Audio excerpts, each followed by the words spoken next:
Welcome to Airplane Alchemy. My name is Chad, and here, aviation's forgotten machines and hidden legends are brought back to life.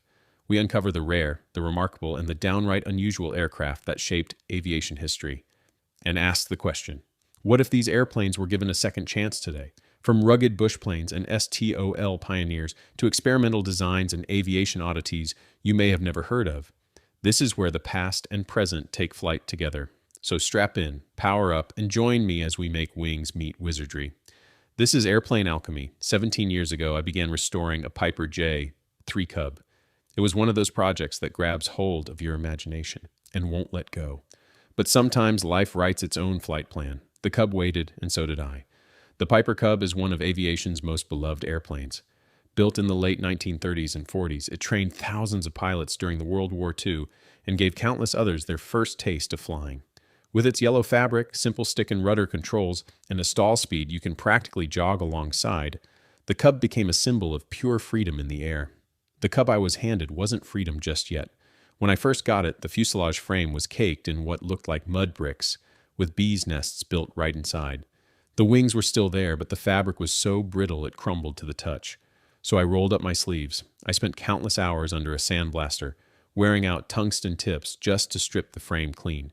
Every pass of the blaster revealed the bones of that airplane, strong but tired. I coated the metal in self-etching primer to keep the rust at bay, protecting it until it could fly again. Little by little, the Cub started to look like an airplane once more.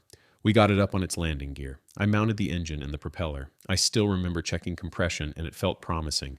With fresh oil, new plugs, the magnetos inspected, and a spray bottle of fuel, I hand-propped it. And sure enough, that little Continental engine barked to life. For a moment, the Cub wasn't just a project, it was alive. That was the high point. Afterward, I submitted the long list of parts needed to finish the restoration. The investor I was working with saw that list, and I think the sticker shock hit hard. The project came to an abrupt halt. I never got to see it through. To this day, I still think about that Cub. About the hours I poured into it, about the smell of primer, about the first cough of that engine coming back after years of silence.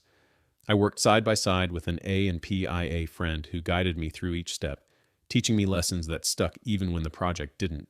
That airplane never flew under my care, but it still carried me. It taught me patience, persistence, and what it means to chase a dream even when the finish line disappears. The Piper Cub will always be more than an airplane. It's a reminder of why we fall in love with flying in the first place.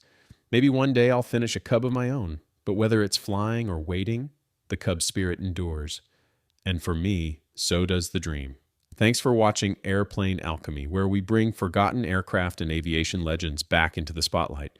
If you enjoyed this journey through aviation history, don't forget to like, subscribe, and share to help the channel climb higher. And I'd love to hear from you. Drop a comment below with the aircraft you'd like to see featured next. Your idea just might take flight in a future episode. Until then, keep your eyes on the skies, and I'll see you in the next one.